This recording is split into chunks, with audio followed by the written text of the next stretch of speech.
तो मुझे तो इतना आइडिया नहीं था कि इधर कराची में सर्दी भी होती है। देखिए, कराची में सर्दी की शिद्दत बढ़ते ही शहरियों ने जो है वो मुख्तलिफ बाज़ारों का रुख कर लिया है। कोई बाज़ारों से जो है वो जैकेट ख़रीदता हुआ दिखाई दे रहा है, तो कोई स्वेटर ख़रीदा है, तो कोई मफलर और जो है वो मुख्तलिफ किस्म की सर्दी से बचने के लिए अशिया की ख़रीदारी अपने उरूज पर है। शहरियों का रश जो है वो बाज़ारों में बढ़ चुका है। हमारे साथ यहाँ पे एक शहरी मौजूद है, इनसे बात करेंगे। ये बताइएगा, सर्दी से बचने के लिए क्या तैयारी कर रहे हैं? सर्दी से बचने के लिए मेरा पहला सीज़न है कराची में ना, तो मुझे तो इतना आइडिया नहीं था कि इधर कराची में सर्दी भी होती है। इधर तो ठीक ठाक सर्दी है, अभी आए इधर जैकेट शैकेट चेक कर रहे हैं। तो ये है कि कराची में जो सर्दी वाली चीज़ें इतनी महंगी भी नहीं है, ठीक है, अच्छी चीज़ें मिल जाती हैं।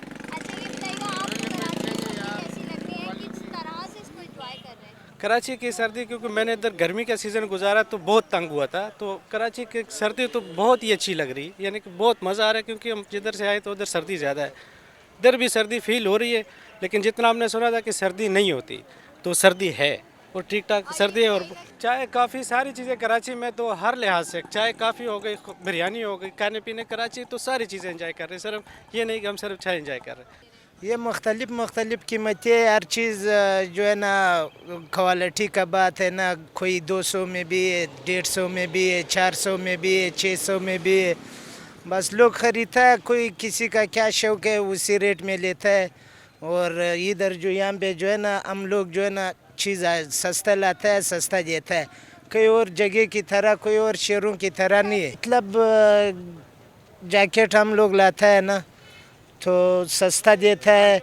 लोग जो है ना, कोई स्वेटर ख़रीदता है, कोई जैकेट ख़रीदता है। ये तो हर किसी का अपना अपना मर्ज़ी है ना, लेकिन हम लोग जो है ना मुनासिब कीमतों में देते हैं।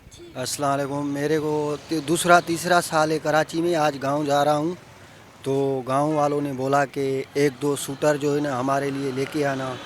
गांव में बहुत सर्दी है, इधर तो कुछ भी नहीं है। तो इसलिए अभी मैं मार्केट में आया हुआ था, इम्प्रेस मार्केट में। तकरीबन मैंने 2-3 सीटर लिए, 300 रुपये का एक सीटर मिला है। तो सर्दी इधर गांव से इधर भी कुछ है, लेकिन कम है। गांव में बहुत सर्दी है। बात यह है कि जब सर्दी शुरू होती है ना, तो लोग इसे लोंडे की तरफ रुख करता है। और दूसरी बात यह है कि यहाँ पे लोंडा, आपको पता है, सस्ता चीज़ जो है ना, चीज़ें सस्ते दामों पे मिलती है। अब वो हो गया नया माल, नया महंगा है। यहाँ पे जो जैकेट होगा 100 रुपये में भी मिलेगा, 50 में भी मिलेगा, 200 में भी मिलेगा। अच्छा क्वालिटी ब्रांड चीज़ होगा तो 500 में मिलेगा। चाहे शूज़ हो, चाहे कोई कुछ भी हो, गर्म चीज़, स्वेटर वगैरह, ये सस्ते मिलते हैं। तो महंगाई है, लोगों के दाम से जो है ना बाकी चीज़ें बाहर है। आपको पता है, दुकान से नया चीज़ ख़रीदना मुश्किल हो गया, तो यहाँ पे फिर भी लोग इससे फ़ायदा उठाते हैं। और लोगों के लिए भी सही है। अब पता है, गुर्बत, बेरोज़गारी ज़्यादा है, तो इसी वजह से। बिल्कुल, जैसे कि आपने सुना, इनका ये कहना है कि सर्दी से जो है वो बचने के लिए जैकेट्स की ख़रीदारी कर रहे हैं, जबकि इसके अलावा जो है वो गर्म मशरूबात भी पी के जो है वो सर्दी को एंजॉय कर रहे हैं। साथ ही साथ इनका ये कहना है कि दीगर शहरों के मुकाबले में जो हम ये सुनते थे कि कराची में सर्दी नहीं होती, तो ऐसा बिल्कुल भी नहीं है। कराची में भी सर्दी जो है वो अपने जोबन पर है।